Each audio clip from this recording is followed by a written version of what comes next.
Poderoso, invencible, admirable, grande, fuerte, Dios, Rey de Reyes, asombroso.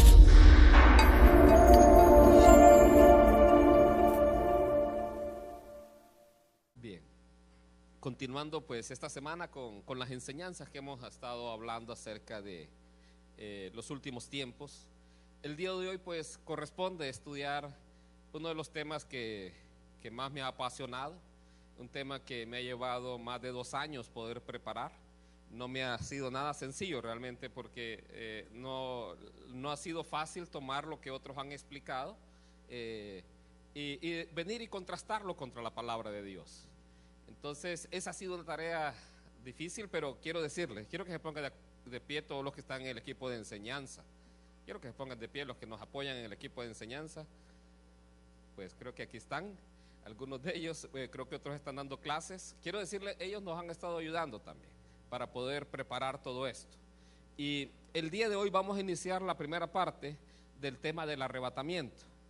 Es posible que nos lleve, solo este tema nos va a llevar unos 2 o 3 domingos, porque es tan amplio y es tanto lo que vamos a aprender de él. Créame, uno de los objetivos principales de esta enseñanza es primero que la conozcamos, que podamos entender cómo está a la luz de la palabra de Dios esta enseñanza, y además que cada uno de nosotros viva apasionadamente para Dios, que ya no seamos creyentes que vivamos solamente así tranquilamente, sino que seamos personas apasionadas por Dios, apasionadas por su venida. Ahora que cantábamos Vuelve, hay personas que enseñan que la iglesia no debería estar orando que el Señor viniera, porque es egoísta orar así. Pero yo quiero que usted vea hoy, a la luz de la palabra de Dios, a la luz de los acontecimientos mundiales, a ver si es algo egoísta el pedir que el Señor venga. ¿Por qué dicen que es egoísta? Porque hay gente que no se ha salvado, es cierto, pero hay gente que está muriendo por ser cristiana hoy, y de eso vamos a hablar el día de hoy. Así que vamos a iniciar, y quiero que busque 1 Corintios 15, 51. El arrebatamiento de la iglesia es la promesa que el Señor Jesús nos hizo a cada uno de nosotros, en donde Él va a retornar y Él viene en cualquier momento. El arrebatamiento trata de que la iglesia en un instante será transportada de un lugar que está en la tierra al cielo, en un abrir y un cerrar de ojos, como dice la Escritura. Para algunos esto sonará fantástico, pero sonó fantástico de igual manera cuando Noé estaba construyendo un arca y que no había lluvia, y que por cerca de décadas él estuvo construyendo esa arca y nadie le entendió, nadie le creyó, hasta que vino el diluvio. Ahí fue que entendieron. Así va a ocurrir con el arrebatamiento. Muchos no entienden hoy, muchos no lo creen, creen que es algo de ciencia ficción, creen que es algo que realmente se lo inventó alguien por ahí. Pero es algo que está claramente establecido en la palabra de Dios, y muchos no lo van a creer, muchos no lo van a pensar, pero el día que eso ocurra, para muchos va a ser ya tarde. 1 Corintios 15, 51 dice así: He aquí os digo un misterio, no todos dormiremos, pero todos seremos transformados, en un abrir y en un cerrar de ojos, a la final trompeta, porque se tocará la trompeta, y los muertos serán resucitados incorruptibles, y nosotros seremos transformados. Dice la Escritura que en un instante. ¿Cómo es ese instante? Es en un abrir y un cerrar de ojos. De esa manera va a ser el arrebatamiento, va a ser en un instante. ¿Qué va a ocurrir en ese instante? Dice, los muertos en Cristo van a resucitar primero. Entonces todos aquellos que han muerto con su fe en el Señor, ellos van a resucitar en ese momento. Y luego dicen, nosotros, los que hayamos quedado, vamos a ser transformados, vamos a ser transportados en ese mismo instante de la tierra al cielo. Y eso va a ocurrir de un momento a otro. Aquí tengo una gráfica que para muchos va a ser así. Va a quedar ahí solamente los zapatos, la ropa va a quedar ahí tirada. Entonces, y en un instante, millones de personas alrededor del mundo van a ser transformados. Yo espero que usted no sea de esos que está en la banca viendo cómo el otro se fue. Yo espero que sea de los que dejemos ahí la ropa. Entonces, en un instante, eso va a ocurrir. Esa es una promesa que el Señor nos dejó, que Él viene por su iglesia, Él viene por su novia. ¿Cuántos se quieren casar? A ver, Mon, ¿dónde está Mon? Se me escapó. Hoy sí se me escapó, Mon. Bueno, los que están solteros, levanten la mano los solteros, todos los que están solteros. ¿Cuántos de los solteros quieren casarse? Amén, amén. Ay, hasta Yenver. Eso, Yen. Entonces, la Escritura dice que en un momento, en un abrir y cerrar de ojos. Aquí Pablo le decía un misterio a la iglesia. Un misterio se refiere a algo no revelado anteriormente. ¿Cuál era ese misterio? El misterio era que había una generación que no iba a ver la muerte. Iba a haber una generación que no iba a ver la muerte, sino que iba a ser transformada en un abrir y un cerrar de ojos. El Señor nos dejó señales a lo largo de la palabra de Dios para uno poder distinguir los tiempos. Y por eso es que hemos estado tocando el tema de las señales antes del fin. Bien, entonces va a ser en un instante, en un abrir y cerrar de ojos. Lo que va a ocurrir primero es que los muertos en Cristo resucitan, y lo segundo es los que hayamos quedado vamos a ser transformados. Este cuerpo corruptible se va a vestir de incorrupción. Este cuerpo ya no va a ser así. En mi caso yo soy guapo, pero algunos van a mejorar. No, todos vamos a ser transformados. Todos vamos a ser transformados en un instante, en un momento. Y lo que yo quiero que entienda con esta serie de mensajes es que ese momento puede ser en cualquier instante. Bien, ¿cuál es la promesa del arrebatamiento? Vamos a buscarla en Juan 14. Juan 14. ¿Cuál es la promesa del arrebatamiento? Juan 14.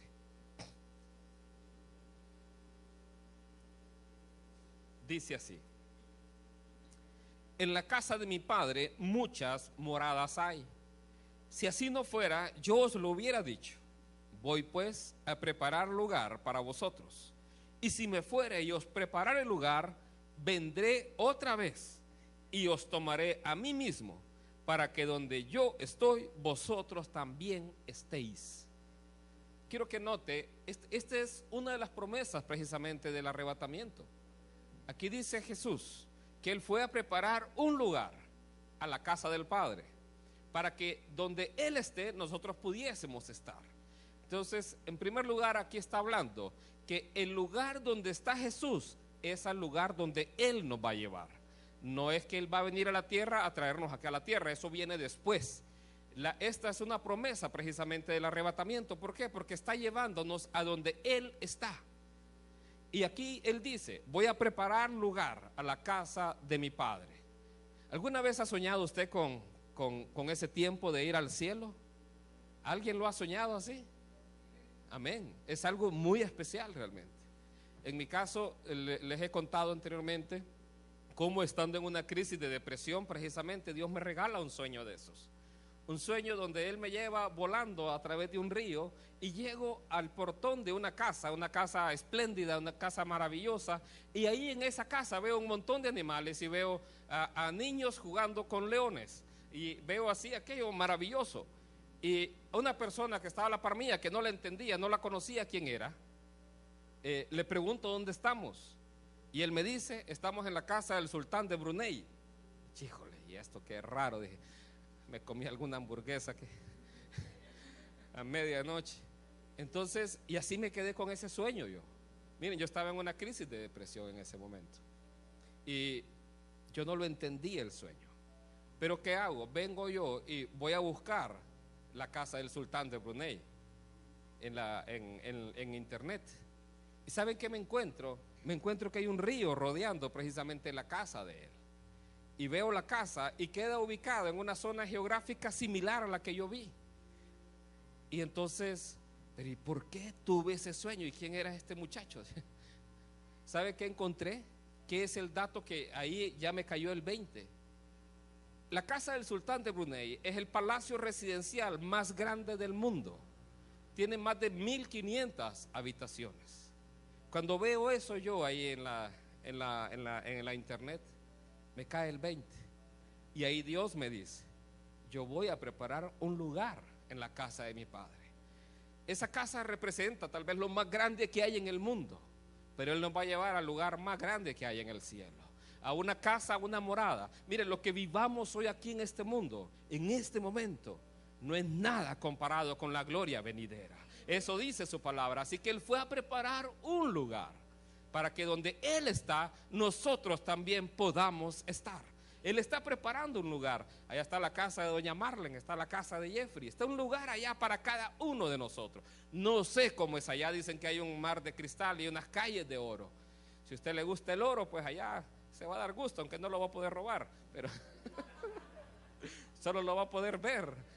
Pero es que nada de eso va a valer para usted, porque su presencia, la presencia de Dios va a llenar todo en todos a cada uno de nosotros. Y no vamos a tener necesidad ni de luz. El pago de la energía eléctrica ya no. ¿Por qué? Porque su luz va a iluminar todo el día y va a ser para nosotros. Entonces, Él dijo, voy a preparar un lugar. Y si me fuere, dice yo, prepararé un lugar, vendré otra vez. Ahí está su promesa. Vendré otra vez y os tomaré a mí mismo para que donde yo estoy, vosotros también estéis. ¿Dónde está Jesús en este momento? Está en la casa del Padre. ¿A dónde nos va a llevar? A la casa del Padre, porque donde Él está, ahí donde Él nos va a llevar. Esta es la promesa para su novia, para la iglesia. Veamos cómo es esto. Primera Tesalonicenses 4:16. Precisamente Ingrid lo leyó el día de hoy. Como que ya había visto el mensaje. Primera Tesalonicenses 4:16. Dice así: porque el Señor mismo, con voz de mando, con voz de arcángel y con trompeta de Dios, descenderá del cielo, y los muertos en Cristo resucitarán primero. Otra vez, los muertos en Cristo resucitan primero. Luego nosotros, los que vivimos, los que hayamos quedado, seremos arrebatados juntamente con ellos en las nubes, para recibir al Señor en el aire. Y así estaremos siempre con el Señor. Quiero que note acá. Dice la Escritura que Él va a descender del cielo. Pregunto yo, ¿desciende del cielo a la tierra o no? No, correcto. Él no desciende en ese momento del cielo a la tierra. ¿Por qué? Porque le vamos a recibir en las nubes. Y es que hay varios niveles de cielo. En otro momento lo vamos a estudiar. Primero tengo que aprenderlo yo. Pero quiero que note, dice, descenderá del cielo y le vamos a recibir en las nubes. En ese momento Él no desciende del cielo a la tierra. ¿A dónde va a recibir la iglesia al Señor? En las nubes. Él viene en las nubes para su iglesia. Y ahí le vamos a recibir, dice, vamos a estar para siempre con el Señor. Dice la Escritura en el libro de Hechos, cuando Jesús ascendió al cielo, los discípulos le preguntaban si iba a restaurar el reino de Israel en ese momento. Él dijo, no os toca a vosotros conocer los tiempos y las edades, pero recibiréis poder. Y Él ascendió al cielo, y mientras ascendía al cielo, dice que una nube lo ocultó. Pero Él ascendió visiblemente al cielo. Y es en el cielo donde la nube le ocultó. Él no ascendió en una nube. Eso léalo ahí en el libro de Hechos. Él no ascendió en una nube. Él ascendió al cielo visiblemente, y estando en el cielo, una nube le oculta. Esta nube que habla acá, ahí vamos a estar nosotros y le vamos a recibir. Va a estar oculto a la humanidad, pero visible para nosotros. ¿Qué le dijeron los ángeles? Así como le habéis visto ir, así le van a ver venir otra vez. Él va a venir primero en una nube, ¿a qué? A recoger a su iglesia, a recoger a su novia. Y ahí vamos a estar para siempre con el Señor. Aquí lo subrayo, en las nubes para recibir al Señor en el aire. Aquí hay que diferenciar muy bien el arrebatamiento de lo que es la venida corporal a la tierra. ¿Cómo viene Él corporalmente a la tierra? ¿Viene en una nube a la tierra? Viene en un caballo blanco. Él no viene en una nube a la tierra. Véalo, Apocalipsis 19:11. Apocalipsis 19:11.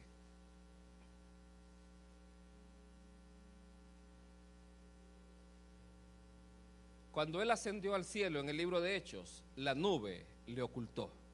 Vea qué es lo que ocurre en Apocalipsis 19:11. Dice así: entonces vi el cielo como abierto. No hay nubes. Él va a estar visible aquí, sí, a toda la humanidad. Vi el cielo abierto y he aquí un caballo blanco. Y el que lo montaba se llamaba Fiel y Verdadero, y con justicia juzga y pelea. ¿Y sabe qué? Todos los ejércitos del cielo vienen acompañándole. Ahí sí espero que vengamos todos nosotros. Si no, nos van a ver desde acá abajo, ¿verdad? Vaya, viene el pastor, van. No, espero que eso no ocurra. Espero que eso no ocurra. Espero que todos vengamos allá en manada, ¿verdad? En mara, como dicen algunos. Entonces, junto con el Señor en un caballo blanco. Así es como Él viene a la tierra. ¿Ve la diferencia? Él viene en las nubes para su iglesia, pero Él viene en un caballo blanco a la tierra. Búsquelo ahí en la escritura y va a encontrar que es así como Él aparece. Ahora, ¿qué señales hay antes del arrebatamiento? Voy a resumir lo que hemos visto hasta el momento. Este es el diagrama que hemos estado usando, donde desde la muerte de Cristo y la llegada del Espíritu Santo, ahí comienza todo el tiempo de la iglesia. Y ese tiempo de la iglesia terminará con el momento del arrebatamiento de la iglesia al cielo. Y eso da inicio a lo que conocemos como la ira de Dios. Y la ira de Dios es precisamente un periodo de 7 años donde Dios va a juzgar a toda la humanidad. La semana pasada mirábamos esto. Se abrían 4 sellos que equivalen a 4 caballos que están en el libro de Apocalipsis, que también están en el libro de Mateo. El primero de ellos es este.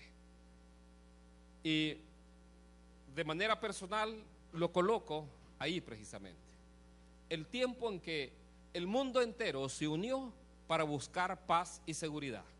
Ese tiempo empezó en 1945. Hoy es un lenguaje común de los líderes mundiales. Cada vez que hay un atentado terrorista, ¿qué es lo que dicen? Paz y seguridad.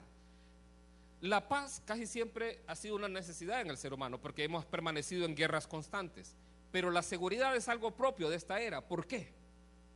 Porque lo que el mundo experimentó cuando ocurrió la Segunda Guerra Mundial, con el estallido de las bombas atómicas, se dieron cuenta que si una de esas armas cae en algún terrorista, en alguien que es así pensante de esa manera de destruir a la humanidad, ahí ya se ocupa seguridad.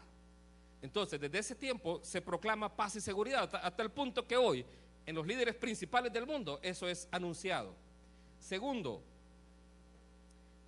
es acerca de las guerras. Las guerras, después de ese momento que el mundo entero buscó, proclamó la paz, que no lo había hecho antes, empezaron a ocurrir guerras iguales. De ahí hambres, que también lo mirábamos la semana pasada, de ahí el caso de pestes y terremotos. Y por último, la última señal que colocamos era esta. En 1948, la higuera, que la higuera habla de Israel. Entonces, todas esas señales uno las puede ver hoy, solo es que vea las noticias, solo es que vea los periódicos, y eso está ocurriendo hoy en día. Pero hay una señal más antes del arrebatamiento. Hay una señal más antes del arrebatamiento y es la que vamos a ver en este preciso momento. Quiero decirles, si alguien quiere que le entreguemos todo el material, ya tengo algunos correos que me facilitaron. Si alguien quiere el material, se lo vamos a facilitar esta semana por correo electrónico. Entonces Tiara me va a ayudar ahorita para que circule un tablero ahí para que puedan anotarse. Me anotan su teléfono, su nombre y su correo electrónico para poder entregárselos hoy. Ese material es libre para que usted lo pueda distribuir. Conoce personas de cualquier lugar, compártalo. Ese material no tiene ningún costo. Este material es para la iglesia y lo puede compartir libremente. Bien, entonces, todo esto estudiamos la semana pasada. Hoy vamos a ver qué señal hace falta antes del arrebatamiento. Y quiero que busque Mateo 24. Pongo un separador ahí en Mateo 24 y otro en Apocalipsis capítulo 6. Mateo 24, versículo 9.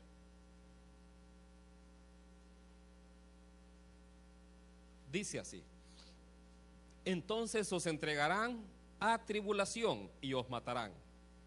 Y seréis aborrecidos de todas las gentes por causa de mi nombre. Aquí, cuando habla de tribulación, está hablando de persecución. ¿A quiénes van a perseguir? A los cristianos. A los cristianos. Entonces, este pasaje habla de que antes de este tema, antes de que ocurra el arrebatamiento, va a haber una persecución. Muchos ubican esto después. De hecho, todas las señales, varios las ubican después. En mi caso personal, las ubico antes del arrebatamiento. Ve Apocalipsis 6:9 lo que dice.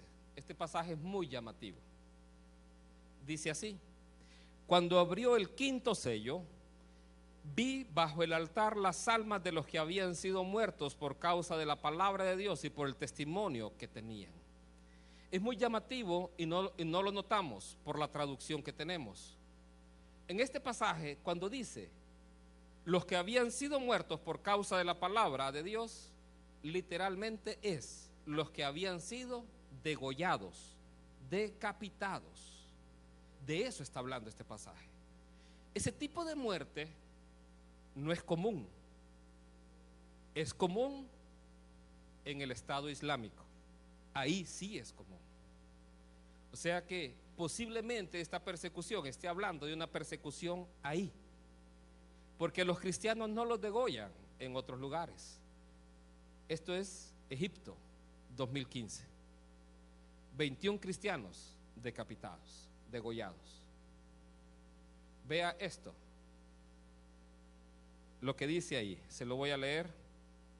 De manera casi unánime, cuando se muestra la muerte de los soldados leales al presidente, se produce por un pelotón de fusilamiento. Si son cristianos a los que van a aniquilar, dice, los capturados, la forma estándar parece ser decapitar a la persona. Hasta ahí lo llevo. A los cristianos, los musulmanes buscan decapitarlos. La pregunta es, ¿está ocurriendo esto hoy en nuestros días? Sí, y está ocurriendo mucho. Lo que pasa es que nosotros no lo notamos. A eso me refiero, que cuando hay pastores o personas que dicen es egoísta decirle al Señor que venga. Yo quisiera verlos en una de estas naciones donde están siendo perseguidos y decapitados. Yo creo que estos cristianos allá, cuando cantan ven Señor Jesús o vuelve Señor Jesús, realmente lo cantan con todo el corazón, porque están viendo tal vez morir a su familia, a sus padres, a sus hijos, a sus hermanos. Y sabe, y nosotros acá de repente estamos tan tranquilos en este continente, y a veces somos tan fríos, que a veces porque llueve o por cualquier otra cosa dejamos de asistir a la iglesia. A veces no tenemos el valor de hablarle a otro de Cristo. Y allá está, a costa de su vida, están ellos predicando la palabra. ¿Cómo está el mundo hoy? Quiero que vea esto. Este es un mapa del mundo.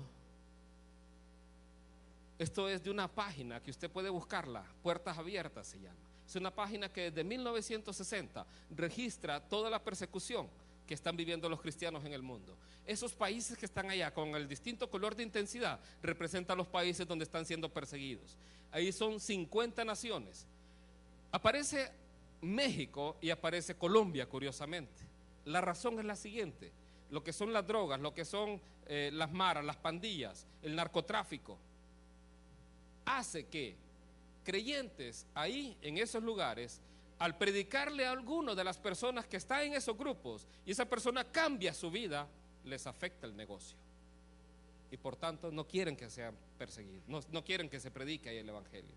Yo no creo que nosotros estemos tan alejados de eso aquí en nuestra nación, pero los países del otro lado, en el sur de Asia y en el norte de África, y si usted mira todo lo que está rodeando Israel ahí, la persecución es casi extrema.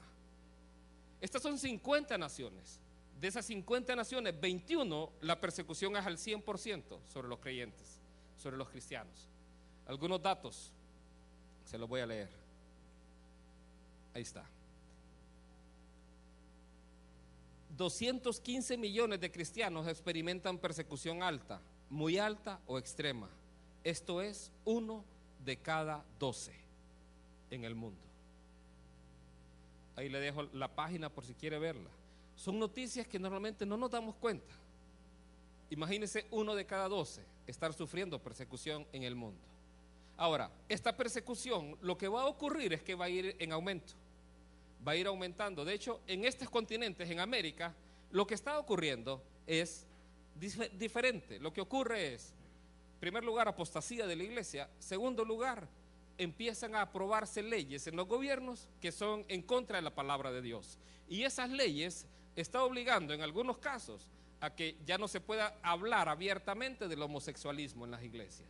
Ya si el pastor dice que ser homosexual es pecado, hay que meterlo preso. Ya pasó una vez, aquí en Honduras. Pastor Evelio Reyes recibió una denuncia precisamente por eso. Ese es el tipo de persecución que nosotros estamos viviendo. Nada en comparación con lo que están viviendo en otras regiones del mundo. Y si usted ve la extensión en esas regiones del mundo, es grande. ¿Dónde ocurre esto? En países cuya religión es otra. El islamismo, el hinduismo. Ahí está ocurriendo esto. ¿Sabe qué es lo peor? Que cada día va en aumento en esos lugares. En lugar de disminuir, cada día es más fuerte. Juan 15, 20. Juan 15, 20. Dice así: acordaos de la palabra que yo os he dicho. Aquí está hablando Jesús. El siervo no es más que su Señor. Si a mí me han perseguido, también a vosotros os perseguirán. Si han guardado mi palabra, también guardarán la vuestra. Mas todo esto os harán por causa de mi nombre, porque no conocen al que me ha enviado. Entonces, la persecución, Jesús a sus discípulos se las anticipó. La persecución va a ocurrir.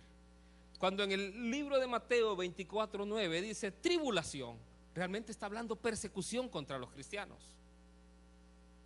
Entonces, cuando dicen el arrebatamiento es antes de la tribulación, a veces nos enredamos ahí. La tribulación o la persecución ya está ocurriendo hoy. Esa situación ya está ocurriendo. A algunos les da miedo. Imagínese usted, si usted viviera en uno de esos países, asistiría a su culto. Como les digo, si a veces se nos puncha la llanta del carro y nos quedamos, o a veces no llegó el agua y no nos bañamos, y es cierto que va a venir un ungido aquí, ¿verdad? Pero a veces preferimos quedarnos. Viene un poco opaco, pero de ahí nada pasa.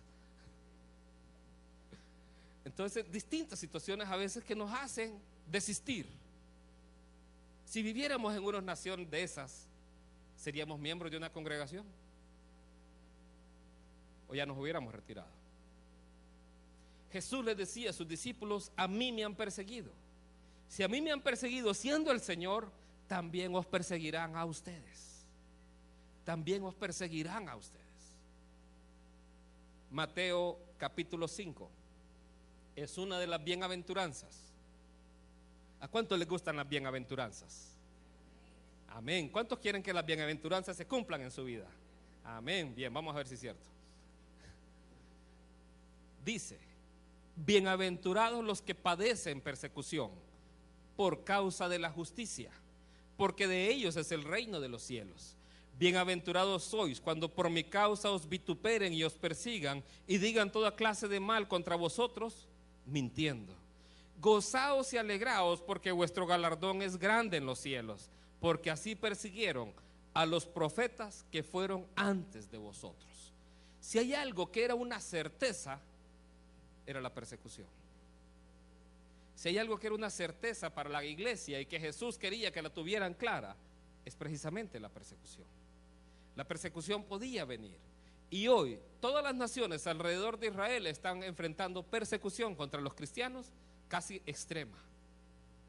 Es este continente el que está realmente bastante más en libertad de predicar la palabra. Y esta persecución va a llegar al punto, póngame atención en esto, va a llegar al punto en que esa persecución va a hacer que la ira de Dios caiga sobre la tierra, caiga sobre la humanidad.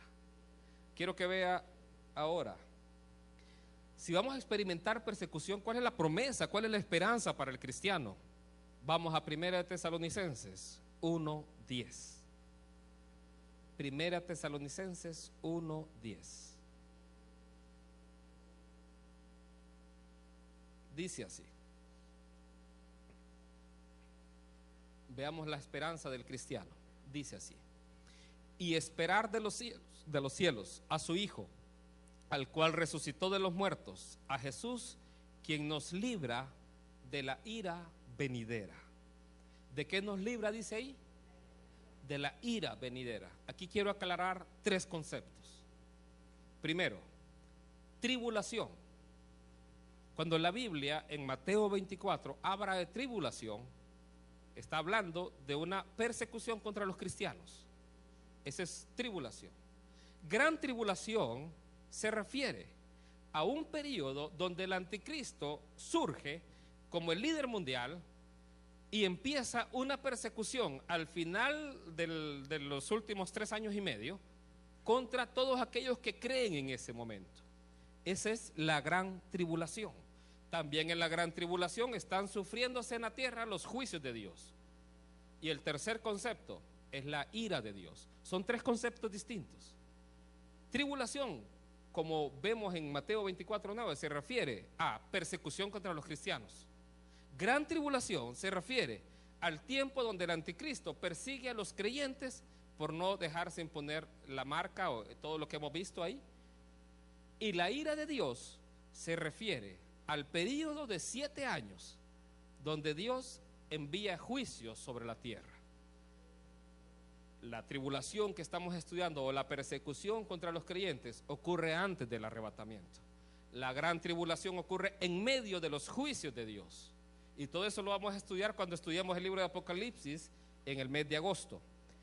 Bien, ¿de qué nos libra Dios? ¿De la tribulación? De la gran tribulación, sin duda.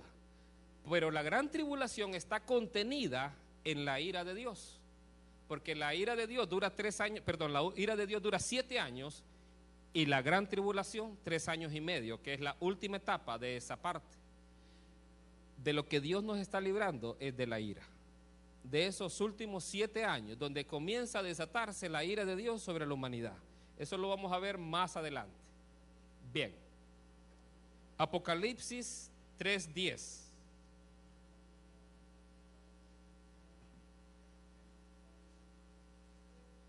Apocalipsis 3:10 dice así: por cuanto has guardado la palabra de mi paciencia, yo también te guardaré de la hora de la prueba que ha de venir sobre el mundo entero, para probar a los que moran sobre la tierra.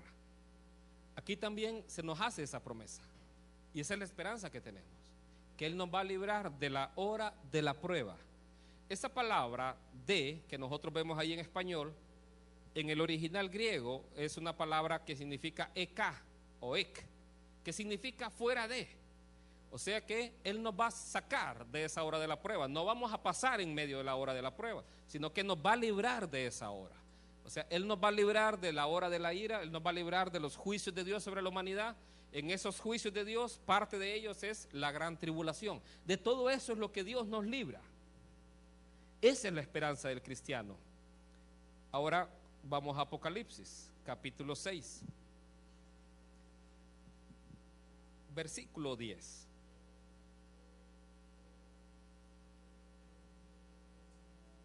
Apocalipsis 6, capítulo 6, versículo 10. Ahora lo proyecto. Dice así. Aquí está hablando de las almas que habían sido decapitadas por causa de la palabra. Y estas almas decían lo siguiente, y clamaban a gran voz diciendo: ¿hasta cuándo, Señor, santo y verdadero, no juzgas y vengas nuestra sangre en los que moran en la tierra? Y se les dieron vestiduras blancas y se les dijo que descansasen todavía un poco de tiempo, hasta que se completara el número de sus consiervos y sus hermanos que también habían de ser muertos como ellos. Varios detalles acá. Primero de ellos, está hablando de estas almas están clamando por algo. ¿Qué es lo que claman? justicia. ¿Y qué es lo que dice? Dios, ¿por qué no juzgas a los que moran en la tierra? Este pasaje es muy importante, porque si estas almas están clamando justicia, están clamándole a Dios, Dios, derrama tus juicios sobre la humanidad. ¿Qué quiere decir eso? Que sus juicios no han comenzado aún en este pasaje de Apocalipsis. Eso es muy importante entenderlo.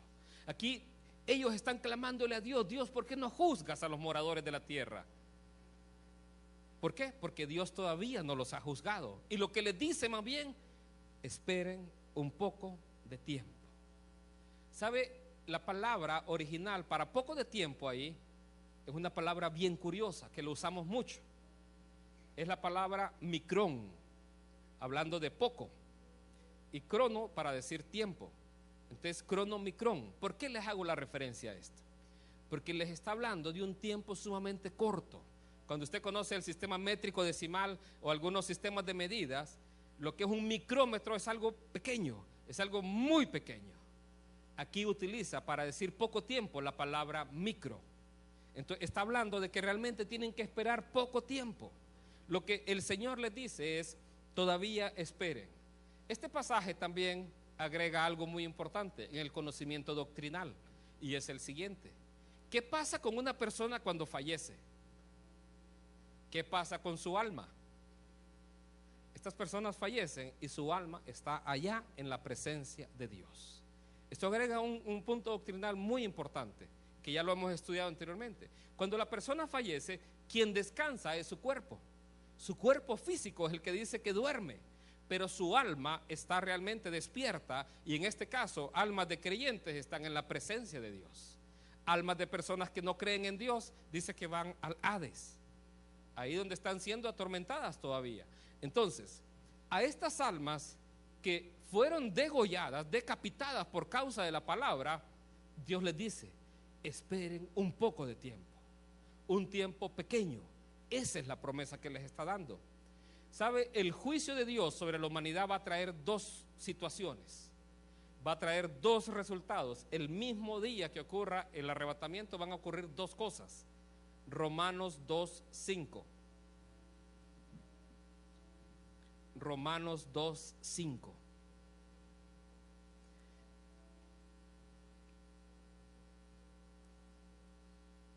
Romanos 2:5 dice así: pero por tu dureza y por tu corazón no arrepentido, atesoras para ti mismo ira para el día de la ira y de la revelación del justo juicio de Dios, el cual pagará a cada uno conforme a sus obras. Vida eterna a los que perseverando en bien hacer buscan gloria y honra e inmortalidad. Primer versículo dice: por tu dureza y por tu corazón no arrepentido, atesoras para ti mismo ira, para el día de la ira. Mire, ese día en donde Dios va a traer la ira y el juicio, va a generar dos resultados. El primero lo podemos ver ahí, en donde la persona que no se arrepiente está atesorando ira para el día de la ira. O sea, es alguien que va a vivir ese día como un día de ira.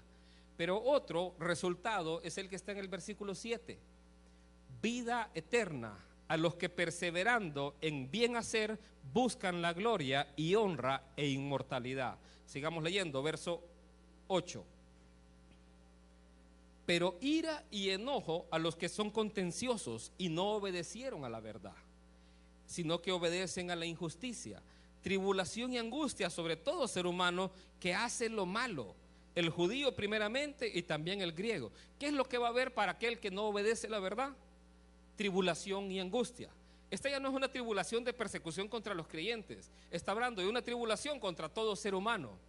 Tribulación y angustia va a ser derramada en el momento que la ira de Dios comience. Eso va a ocurrir así. Entonces ese resultado va a ocurrir para aquellas personas que no obedecieron la verdad. Aquellas personas que no obedecen la verdad, ¿qué es? Jesús dijo: yo soy el camino, la verdad y la vida. Las personas que no obedecen la verdad es aquellas personas que no obedecen la voz de Dios, la voz de Jesús. Mis ovejas oyen mi voz y me siguen, decía el Señor. Entonces, aquel que no obedece la verdad, que atesora ira para el día de la ira, por ejemplo, que viene usted y le habla de Cristo, no quiero saber nada de eso, que eso ocurre muy común hoy. O la persona que aún viniendo a la congregación no se arrepiente de lo que está mal en su corazón, está atesorando ira para el día de la ira. Entonces, la persona, si no se arrepiente, está atesorando esa ira. Pero ¿cuál es el otro resultado? Verso 10. Pero gloria, honra y paz a todo el que hace lo bueno, al judío primeramente y también al griego. ¿Qué va a traer ese día? Va a traer gloria, honra y paz al creyente. Entonces, ese día que la ira comience, va a traer angustia y tribulación al no creyente, pero va a traer honra, gloria y paz al creyente. Imagínense que en este momento viniera el Señor y todos nos fuéramos con Él allá. ¿Cómo se sentiría usted allá en el cielo? Feliz. Tendría paz, tendría tranquilidad. Ni siquiera se va a acordar de los que dejó atrás, porque Él dice que Él va a enjugar toda lágrima de los ojos. Y todo llanto y dolor pasó, toda tristeza pasó. Pero si usted es de los que, como la mujer de Lot, está viendo para atrás, ay no, mi carro, mi casa, dejé la estufa encendida y está pensando en todas las cosas materiales, le digo, ¿qué va a pasar? Que se va a quedar. Así le pasó a la mujer de Lot, porque ella, cuando estaba siendo sacada, no quiso, amó más las cosas que estaban en Sodoma y Gomorra, y por eso volteó para atrás, porque estaba viendo todo lo que ella amaba. La persona que ama al mundo y las cosas que están en el mundo no es del Padre, no es de Dios. Así dice la Escritura, lastimosamente, por algunos. Pero si usted ama a Dios con todo su corazón, ese día va a venir y para usted va a traer honra, paz y gloria. Vamos a estar en la casa del Padre, dice, para siempre. Entonces, la señal que ocurre en continuación, antes del arrebatamiento, vimos todas estas, es esta: persecución. La muestro ahí para que la vean. Persecución. Esta es la señal que ocurre antes del arrebatamiento. Muchos, y creo que lo usan y está bien porque dice tribulación. Entonces, hay varias posiciones que dicen antes de la tribulación es el arrebatamiento. Pero para mí, realmente, la persecución ya está ocurriendo en nuestros días y la estamos viendo. Y como describe la palabra, es una persecución donde los cristianos son decapitados, que también ya está ocurriendo. Si usted ve todo ese cuadro, pregúntese, ¿puedo ver todas esas señales hoy en día en el mundo actual? ¿Están ocurriendo esas señales en el mundo de hoy? Usted las puede ver. Ahora, ¿cuánto tiempo va a durar esto? No lo sé, porque solo Dios, el Padre, lo sabe. En el momento que el Padre le diga al Hijo, es tiempo que vayas por tu novia, la iglesia, es tiempo que ya regreses por ellos. Ese va a ser en un abrir y un cerrar de ojos, va a ser en un instante. Como les decía, los predicadores estamos enseñando esto y muchos dirán, está loco lo que está enseñando el pastor. Eso que está ahí ni en las películas de Hollywood aparece. Es demasiado sacado de historias de ficción o de mentira y le podrá sonar demasiado fantástico. Pero es que tenemos un Dios todopoderoso y así es nuestro Dios. Simplemente es fantástico. Y dice la Escritura que cuando Noé le predicaba a la gente no entendió. Pero el día que el diluvio llegó y que se cerró la puerta del arca, entendieron. Mucha gente va a entender de esa manera y para muchos será demasiado tarde. Termino con este pasaje. Lucas 21:36.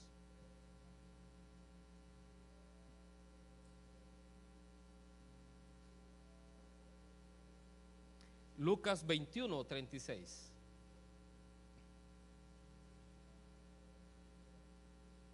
Dice así: velad pues en todo tiempo, orando que seáis tenidos por dignos de escapar de todas estas cosas que vendrán y de estar en pie delante del Hijo del Hombre.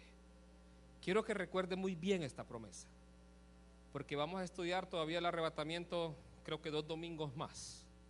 Y necesito que tenga pendiente esta promesa. Esta escritura, este pasaje dice velad en todo tiempo, orando que seáis tenidos por dignos de escapar. ¿Es usted digno de escapar? Sabe, humanamente hablando, creo que ninguno de nosotros era digno de escapar. Humanamente hablando, lo que merecíamos cada uno de nosotros es la muerte. Dice que éramos contados como ovejas de matadero. Así estábamos nosotros contados como para ir al matadero, cada uno de nosotros. Y cuando aquí dice que seáis tenidos por dignos de escapar, humanamente hablando, ninguno era digno. No importa si usted cumple los 10 mandamientos, no importa si cumple las 600 y tantas leyes que los judíos han impuesto, no importa nada de eso. ¿Sabe qué es lo que lo hace digno de escapar? Aquel que es digno, el Cordero de Dios, que fue sacrificado por cada uno de nosotros. Él es el único que puede presentarnos puros y perfectos delante de nuestro Padre. Él es el único que Él vino y pagó la deuda que había en contra nuestra. Aquella acta de decretos que era contraria, que decía Jeffrey hizo esto, hizo aquello, hizo esto otro, y lo vistes y allí tal cosa. Esa acta de decretos en la cruz del Calvario fue clavada. Y es por medio de esa sangre preciosa que nosotros podemos ser dignos y que Él nos presenta dignos ante nuestro Padre. Ahí donde está, quiero que cierre sus ojos. Si usted está aquí en esta mañana y aún no le ha entregado su corazón a Jesús, este es un buen momento para hacerlo. O si ha vivido una vida alejada de Dios, si no le ha rendido su corazón, o si en su corazón también todavía hay áreas que no ha cedido a Dios, como el orgullo, la soberbia, el resentimiento, la falta de perdón o la amargura, ¿sabe qué necesita? Necesita arrepentirse.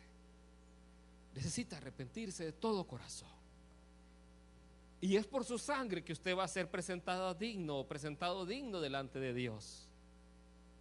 No es por lo que usted haga o deje de hacer, es por la obra que Él hizo. Si usted ora con fe y le pide perdón a Jesús, perdón al Padre, Jesús significa Salvador. Él le va a salvar de sus pecados. Él va a darle una nueva vida, va a darle de su Espíritu Santo en su corazón y le va a hacer una nueva criatura. Si usted está aquí esta mañana y quiere hacer esta oración conmigo, puede repetirla después de mí. Señor Jesús, te doy gracias en esta mañana. Te doy gracias, Dios, porque he podido escuchar tu palabra, he podido escuchar tu voz. Y Señor, en esta mañana delante de ti te abro la puerta de mi corazón, te entrego mi vida, renuncio a cualquier soberbia, a cualquier orgullo, amargura, falta de perdón o resentimiento en mi vida. Y te pido que perdones todos y cada uno de mis pecados. Perdono a todos aquellos que me han hecho daño, que me han lastimado a lo largo de mi vida. Y Señor, te recibo como mi único y suficiente Salvador. Te pido que me llenes de tu Espíritu Santo y que transformes mi vida tal como tú lo has prometido. Ya no quiero ser igual, ya no quiero ser la misma persona. Quiero, Señor, que inscriba mi nombre en el libro de la vida. Te doy gracias en el nombre de Cristo Jesús. Amén.